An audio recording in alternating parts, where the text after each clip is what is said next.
आदरणीय शिप्रा जी पाठक आए हैं। 4100 किलोमीटर की पैदल यात्रा की है।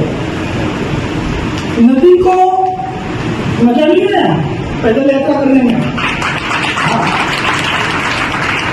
नदी माता और हमारी माता, और मैं बहुत भाग्यशाली हूँ कि आज इस प्रांगण में उन पंच माताओं के प्रति जो समर्पण है वो एक दूसरे से समन्वय करता हुआ दिख रहा है। उत्तर प्रदेश के बदायूं जिले की रहने वाली वाटर वुमेन शिप्रा पाठक को गुजरात की राजधानी अहमदाबाद में समस्त महाजन संस्था ने पर्यावरण रत्न से सम्मानित किया।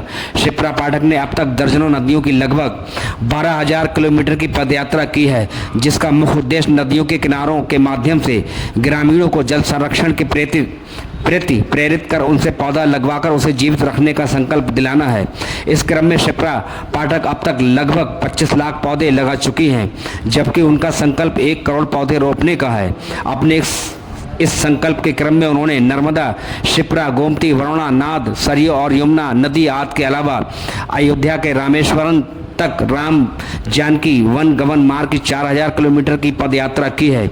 शिप्रा द्वारा पूरे देश में किए जा रहे कार्य की चर्चा गुजरात में भी होने लगी, जिसके फलस्वरूप गुजरात की राजधानी अहमदाबाद में समस्त महाजन संस्था ने शिप्रा के उल्लेखनीय कार्य के लिए पर्यावरण रत्न से सम्मानित करते हुए उन्हें गुजरात की नदियों और सरोवर के लिए कार्य करने के लिए आमंत्रित किया।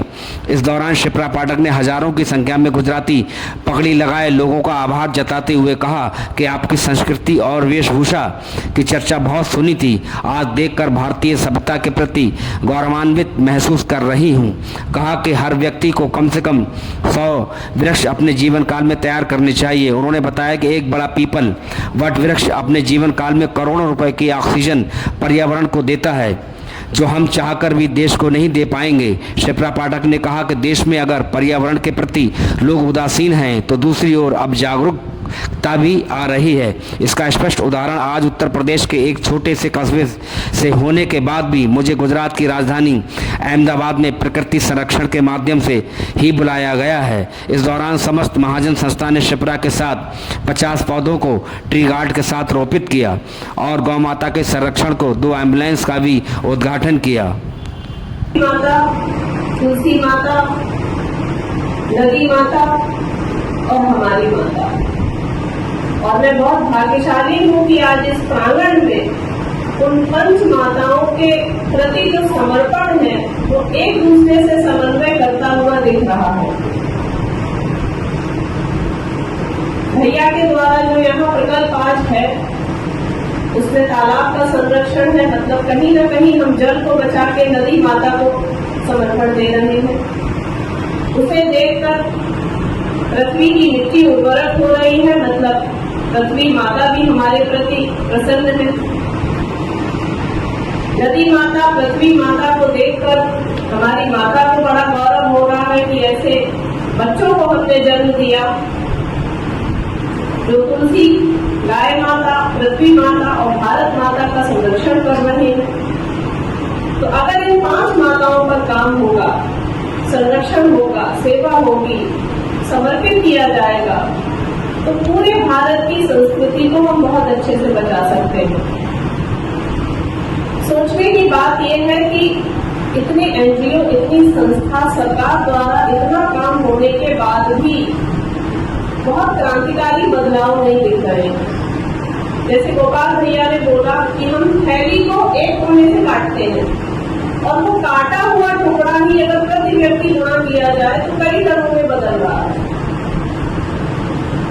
तो कहीं ना कहीं हमारे जीने का ढंग बदल गया है और इतनी बारीकी से बदला है कि मुझे आपको समझ भी नहीं आया। नदी के किनारे पर मेरी दादी और नानी वहां तक मैंने व्यवस्थाएं देखी थी कि नदी की भी मिट्टी निकाल के दीपक बनाते थे, आरती करते थे और थोड़ी देर के बाद नदी की कोई लहर उस मिट्टी को अपने साथ ले जाती थी। हमें लगा थोड़े आधुनिक हो जाते हैं, हमने उसकी जगह आटे के दीपक को दे दी। हमारी माँ तक जो परंपराएं आई उसमें आटे के दीपक बनने लगे। अब यहाँ सोचने की बात है, आपको लग रहा है आटा ठीक है, पर वो आटा भी हम अशुद्ध खा रहे हैं। तो वो आटा जब नदी में जा रहा है तो रासायनिक परिवर्तन हो रहे हैं।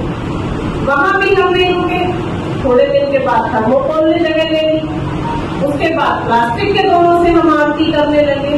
ये जो 5-5, 2-2 साल में धीरे धीरे हम मिट्टी के दीपक से प्लास्टिक के दोने तक पहुंचे, ये कहीं भी ऐसा नहीं था कि हमें सुविधा दे रहा था, पर हमारे जीने का ढंग बदल गया।